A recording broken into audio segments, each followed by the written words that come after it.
Tolega, level of consciousness keenya yookaan immoo vibration keenya ilaalaa jirra. Wanti hundumtuu energyidha. Wanti hundumtuu immoo vibrate godhaa jira. Wanti hundumtuu immoo vibrate godhaa jira. Amma gaa iddoo ati vibrate gootu sanaa jechuudha. Yookaan immoo consciousness statein keessa maalirra jira consciousnessin kee. Ijoon dubbiidha isuma kana gaa. Ijoon dubbiidha isuma kana. Wallaansoo baay'ee, dadhabbii baay'ee, dhama'uu guddaa, fiigicha baay'ee miti. Isteetiimaa consciousnessin kee jiruu fi isteetiidhuma atirraa vibrate godhaa jirtu irratti hundaachuudha wanta. Amma sakanaa akka conclusionitti fudhachuu dandeenya jechuudha. Yoo nagaa jettes, yoo gammachuu jettes, yoo boqonnaa jettes, yoo gaa'ela gaarii jettes, yoo badhaadhummaa guddaa jettes, yoo biyya lafaa addummaa keetiin tajaajiluu jettes, maalirraa dhufa yoo jette iddoo dhumatirraa vibrate godhaa jirtudha. Kanaaf waan ta'uu barbaaddu sanarraa irratti yoo vibrate goote, waan argachuu barbaaddu sanarratti yoo vibrate goote, waan hojjechuu barbaaddu sanarra yoo irratti vibrate goote, wantichi si argataa jechuu dhufe. Akkuma chaanaalii kamiinuu bantee dhaggeeffachuu akkuma dandeessu, so chaanaalii sanarra of gootee jirta waan ta'eefati wanti iddoo sanarra jiru siinsi argataa jechuudha. Siinsi argata. Namoonni amma waan baay'ee gaggaarii yaadan eekoo addunyaa keenyarra baay'eedha. Garuu maaliin godhanii vibrating godhan achirra. Namooti pilaanii godhan amma fakkeenyaaf New Yearitti adeemaa jirra. Arri December 28 yeroo kana waraabaa jiru. So guyyaa 3 booddee guyyaa New Yearitti gallaa jechuudha. Amma gaa New Year irratti namni wishii baay'ee kaawwata. Waggaa kanaa kanan godhaa, kanan dhiisaa, kanan hojjedhaa, kanan qabaadhaa. Akkasan ta'a waan achiifii godhuu barbaadu waan baay'ee toora galchee lafa kaa'a. Garuu achi keessaa hammamtu ta'a. Hin ta'u baay'eessa. Maaliif hin ta'u? Isarraa vibrate godhaan jirtu kaa. Callumattee waan ati lafa keessee deemtu miti. Barreessiteema dhiifteema deemtu miti. Waama pilaaneetitti baaftee deemtu miti. Waan ati immoo dadhabdee dhamaatee tattaafattee fiiddee mukaa baalattoo buuftee fiddus miti. Vibrate goota yeroo vibrate gootu wanta hojjettu baay'ee xinnoo ta'a. Hojiin baay'een iddoo sanatti dhuma jechuudha. Hojii baay'een iddoo sanatti dhuma.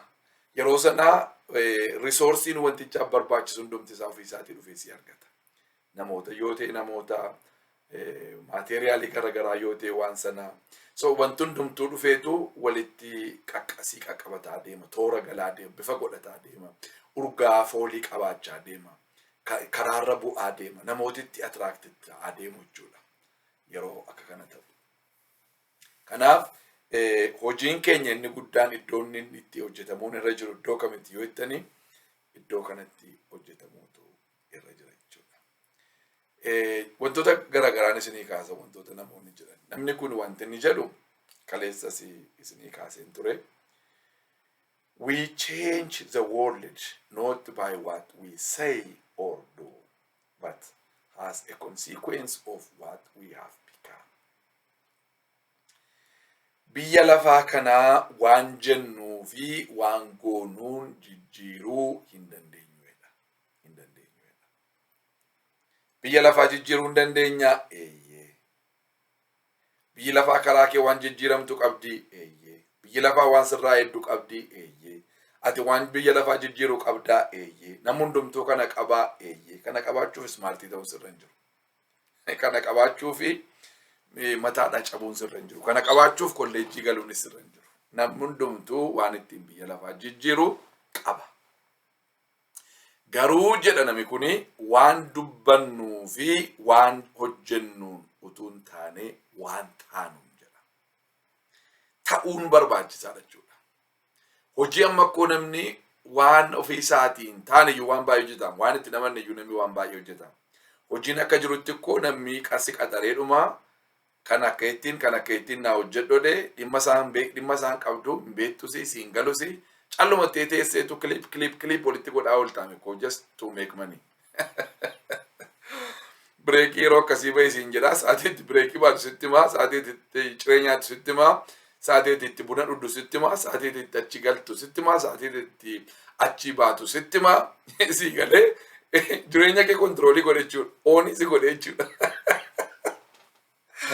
Oh my God, akka ittiin hin uumamne namni taa'ii ka'ii nyaadhu dhugii amma nyaatinii amma immoo nyaadhu amma yeroo akkasii hojii hin dhufin amma immoo yeroo akkasii hojii kottu isiniin jedhee namni sagantaa isinii baasee waan isin hojjettan namni isinitti kennee kunoo peeperii kana piriintii godhaa olii kana kappii godhaa olii kanaaf kana walitti fidii kana gidduudhaa baasii kwaalitii kanaa ilaalii jedhee waan hojjetamu namni isinitti meetu hin taane paashineetii taatanii keessanii dhufee hojiin hojjetamuutu irra ture.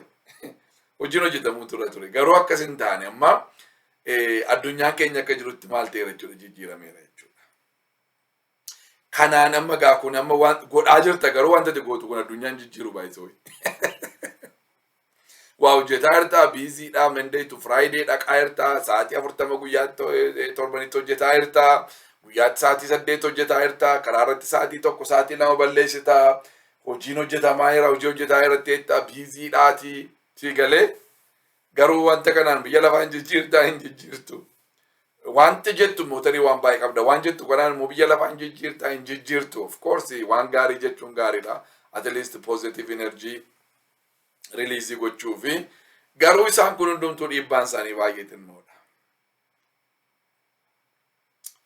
Isaan kun dhiibbaan isaanii baay'ee xinnoodha. Wanti asii taatu tokko garuu si waan ta'uufi inni maal gochuu danda'a jedha Deevid namni jedhamu kuni inni si jijjiiruu danda'a. Baay'ee waan dinqiidha. Jechi kun jecha baay'ee beekamaadha namoota baay'eedhaan kootii ta'a I don't know eenyumti akka oonii godhu jecha kana. Sagararraatutti dabalame malee bifa keellootiin barreeffamee jiru inni laayiniin sun shananii namoota baay'eetutti waamama kanatti namoota baay'eetutti waamama. Maal jedhu yaanni kee jecha kee ta'a. Jechi kee hojii kee ta'a. Hojiin kee waan ati keessa deddeebitee gootu ta'a. Wanta ati keessa deddeebitee gootu amala kee ta'a. Amalli kee immoo itti gala kee ta'a jedhu. Wanti kun sirriidha eeyye. Isee gararaa kanatti daballe gaama. Isooma baraa yeroo kana. Wanta ati vaayibireetii gootu waan ati yaaddu ta'a. Eessarraa jalqabachuu vaayibireeshinii. Yeroo baay'ee namni isa kana miisii godha. Sababii vaayibireeshinii miisii goonuuf namooti vaayibireeshinii miisii godhan addunyaa kanarratti dhiibbaa guddaa fiduu hin danda'an. Warra addunyaa keenya irratti dhiibbaa fidaa jira warri persentii tokkos warri persentii afuriis namoota low of vibration warra understanding godhanidha. Low of vibration warra sirriitti bayeessa godhanii hubatanidha.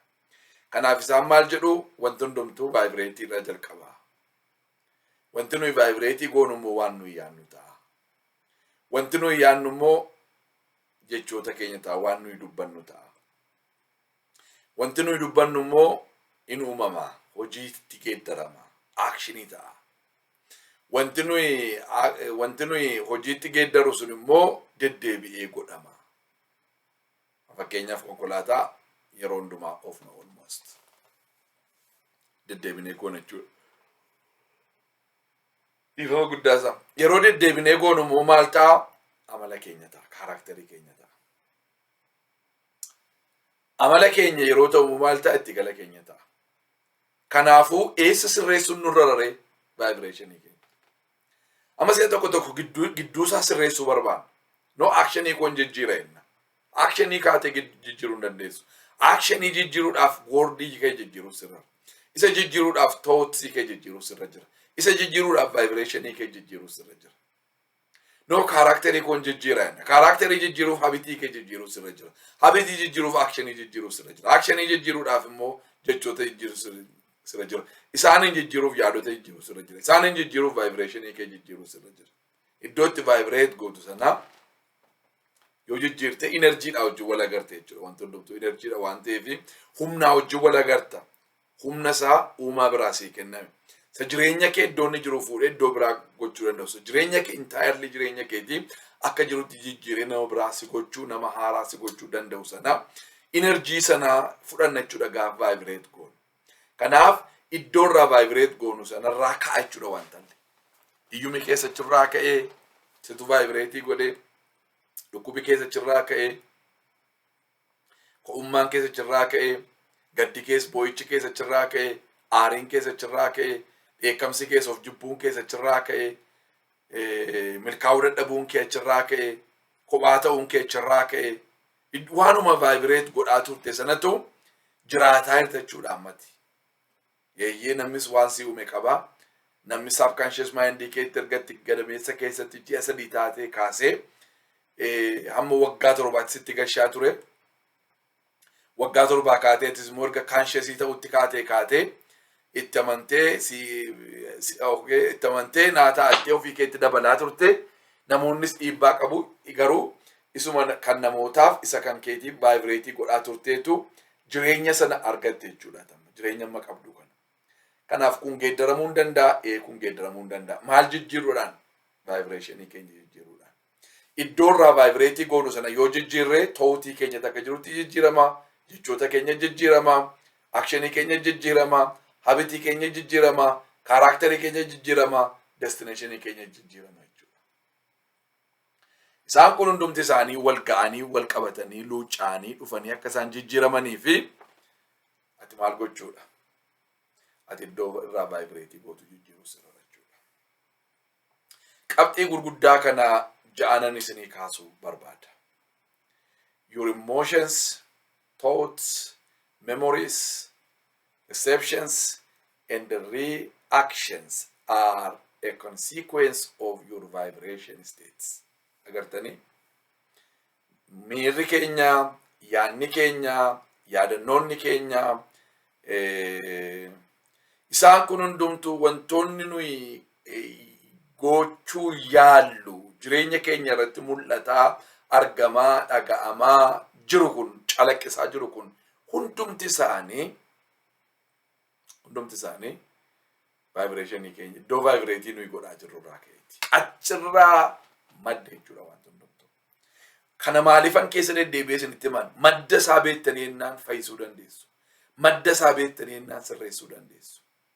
Amma yeroo mana qoricha irratti ikkoo mallattoo isaa isin gaafatanii mallattootti himtanii isa booddeeyyuu immoo wantoota isin hin yaadne baay'ee isaa isin gaafatu. Eessaa akka inni ta'e dhukkoo sana baruudhaadhani.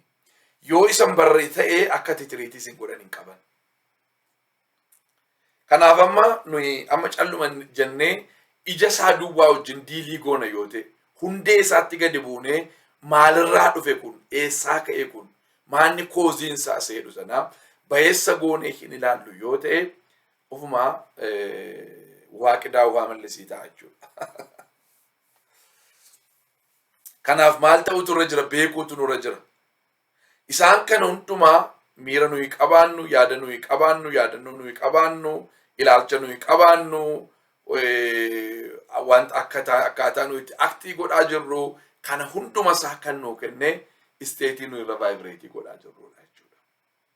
Kanaaf isaan kun hundumtuu akka isaan jijjiiramaniif lafti nuyi dhaquun nurra jiru vibrationii keenya bira. Iddoo irraa vibrate godhaa jirrurraa gara sadarkoota isa taananiitti ol darbuu irratti hojjechuutu nurra jira jechuudha. Isaa irratti hojjechuutu nurra jira. Amma tiriikiin sammuun keenya nuu taphatu, sammuun keenya tiriikiin inni nuu taphatu, waa inni amma nuu kennu baay'ee isaa hin agarra. Isaan kun maanni yoo jettan isaan kunis vibrationidha.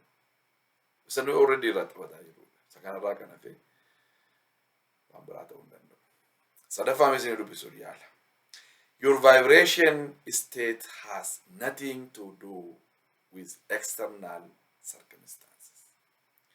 Only with how you choose to respond to to those circumstances. Vibration keenya wantoota ala kanaa ta'anii wajjiniin walitti dhufeenya hin qabuudha. Wantoota ala kanaa dhufanii wajjiniin miti. Akkaataa nuyi itti deebii laachuudhaaf filanneedha malee jedha. Filannoo keenya wanta hundumtuusaa. Amma yoo financial crisis in addunyaa kana ta'e, so how you respond to it? Atamittiin deebii laannaaf isaa. Atamittiin fudhannan isa.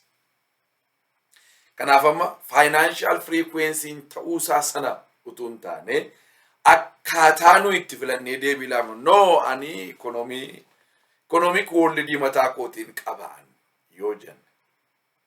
Anaan miidhu kuni ani addunyaa mataa koo uummadhee keessa jiraachuu nan danda'a. Yoo naannoo kootti dukkani limixiini guutuutti uwwisee ani ifa qabaani. Isa uumaa biraanaaf bahu. Jennee yoo yaanne nuyi so achirraa vibrate godhaa jirra waan ta'eef wanti ala kanatti ta'aa jiru tokkoon saayyootu nuun argatiin nuyi iddoo vibrate godhaa jiru sanarraa wanta barbaannu sana argachuu dandeenya jechuudha. Kanaaf namni hundumtuu agabuu bulee nuyi nyaannee buluu dandeenya. Namni hundumtuu quufee bulee immoo agabuu ta'uu dandeenya.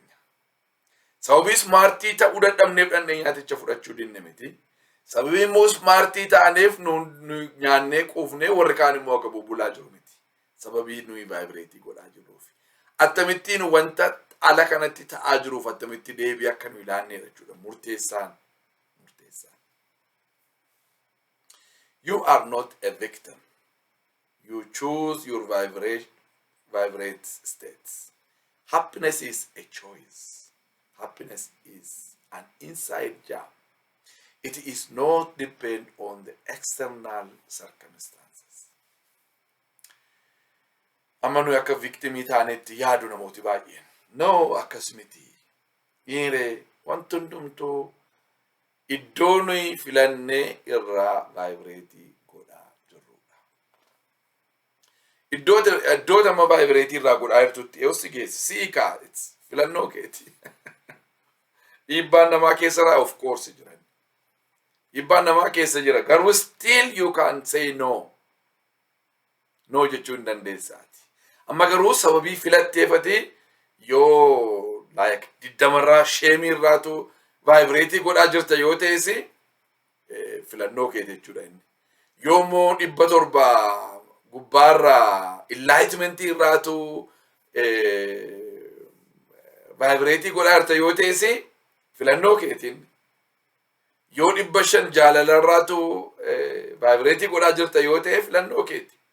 Yoo 200 jajjabinarraatu vibrate godhaa jirta yoo ta'e jaalala keeti. Filannoo keeti jechuudha kun. Kanaaf maal keeti? Filannoo keeti. Gammachuunis filannoo keenya. Sila isinitti meeraa nama hundumaa fi waan kennameedha universal law'dha. Universal law'dha. Biyya hundumaatti, afaan hundumaa keetiif, saba hundumaatiif, sanyiif qomoo nama hundumaatiif, nama kan ta'e hundumaatiif, jaarraa kam keessayyuu waan hojjetuudha. Filannoo keeti. Gammaduun filannoo keeti. Gammaduu dandeessa. Tu waan tokko firkaan qabaatin. Harki kee waan hundumaatiin guutee immoo gammachuu dhabuu dandeessa. Maaluma gammachuu dhabuu yoo ittee filannoo keeti. Attamuu ittiin gammaduu danda'a yoo ittee filannoo keeti. Gammachuun filannoo keeti. Nama hundumaatiif waan kennameedha. Universal law'dha. Garuu fudhachuuni kan mataa keetiiti jechuudha. Hojii keessa keetiiti immoo waan ati keessa keetti hojjettuudha malee of gammachiisuudha jettee wantoota ati ala kanatti hojjettu miti. Mana lecturing ijaara yoo itti mana lecturing si gammachiisu. Waan gammadee sitti fakkaataa waaw jettaa torban tokkoo fi hiriyoota hundumaatti waamtee himtaa namootaaf nyaata qopheessitee guyyaa galataa qopheessitee nama hundumaa waamtaa namni dhufee waaw mana ishee waaw mana isaasiin jedhu isa booddee gaafa jetoo keessa raattooti manni suni sitti homaa tokkoyyuu miti. Gammachuun hin jiru jechuudha manicha. Makiinaa the top 5 cars yoo bitteeti gammachuun isaa torban tokko torban lamaa fi isa booddeen sokka. wanti ala kanaa dhufee walitti ati bexxaltee sanaaf kana walitti dabaltee wanta of gammachiisuudhaaf yaaltu kan yerooti. Diraagi ati fudhattee sammuu kee adoochitu inni deebi'ee sirraa bada. Ammas deebitee bor fudhachuu sirraa. Maaniree keessa keetti waan ati hojjettuudha malee waan ala kanaa miti.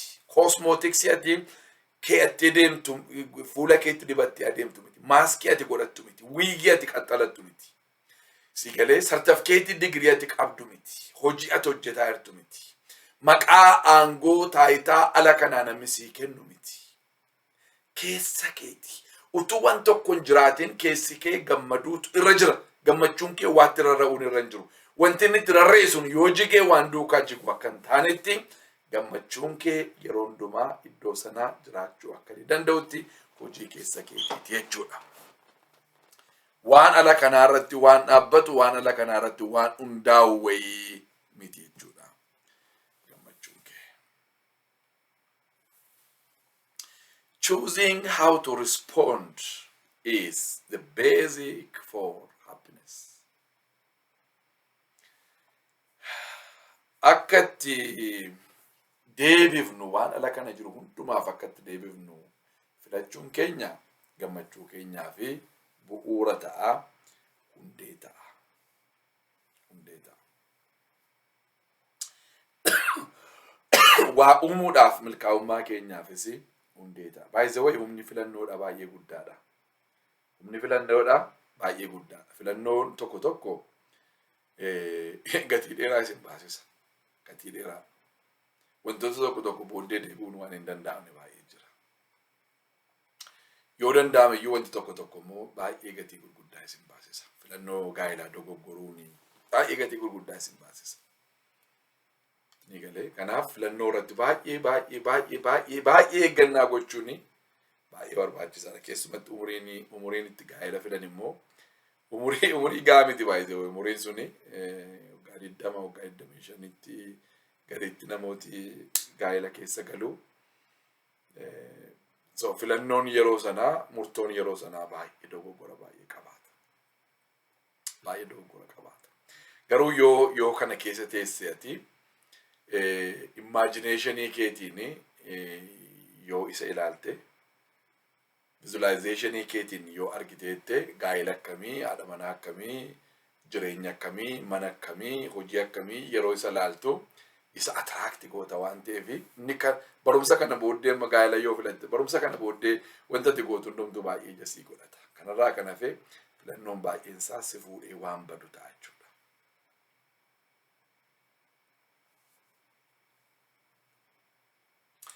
Amma gaa wanti guddaan nuyi kanarraa barruu fi jala sararachuun isinirra jiraatu high level of consciousness keenya vibrate gochuun irra jira. Gubbaa isaarraa sadarkaa isa gubbaarraa vibrate gochuutu nurraa jira. Jecha namicha kanaa itti isinii dabaleetanii viidiyoo isa kana immoo asuma irratti dhaaba. Namichi kun akka jedhu jaalalaa dhimminee barbaaduudhaan waan argannu mitiidha. Gammachuus dhimminee barbaaduudhaan, badhaadhummaas dhimminee barbaaduudhaan, nagaas dhimminee barbaaduudhaan, waan barbaannu waan jaallannu dhimminee dadhabnee dafqinee fiinnee halkanii guyyaa joorree wallaansootti hin qabnee barbaannee waan nuyi arginu wantoota waan sanaan faallaa ta'anii of keessaa balleessuudhaan wanta waan sana dura dhaabatu wanta waan sana gufachiisu sanaa iddoodhaa kaasuudhaa fi achirra moodhannee waan barbaannu sanarra moodhannee vaayibireetii gochuudhaanii wanta nuu dhufuudha malee wanta nuyi duukaa fi innee qabnu miti. Hariinee qabuu hin dandeenyu. Wantoota hin barbaanne jalaas baqannee bahuu hin dandeenyu. Isa kanan kaasa viidiyoo sattaanuu irratti. Baqannee jalaa bahuu hin dandeenyu. Iree akkamittiin wantoota barbaannu sanaa irra dhannee frequency isaanii sanarraa vibrate gochuun nurraa wantoota isaaniin against isaanii ta'an immoo kaasuudhaan of keessaa haquudhaan of keessaa balleessuudhaan jireenya keenya keessatti ignore isaan gochuudhaan waa'ee isaanii yaaduu dhiisuudhaan wallaansoo qabnaan hin ta'u. Resistii uumama, resistaansii uumama. Resist isaan goona taanaan still wantichi nuun mormuudhaan iddoo sana dhaabata jechuudha. Humna nuu walqixu yookaan humna nuu caalu argata.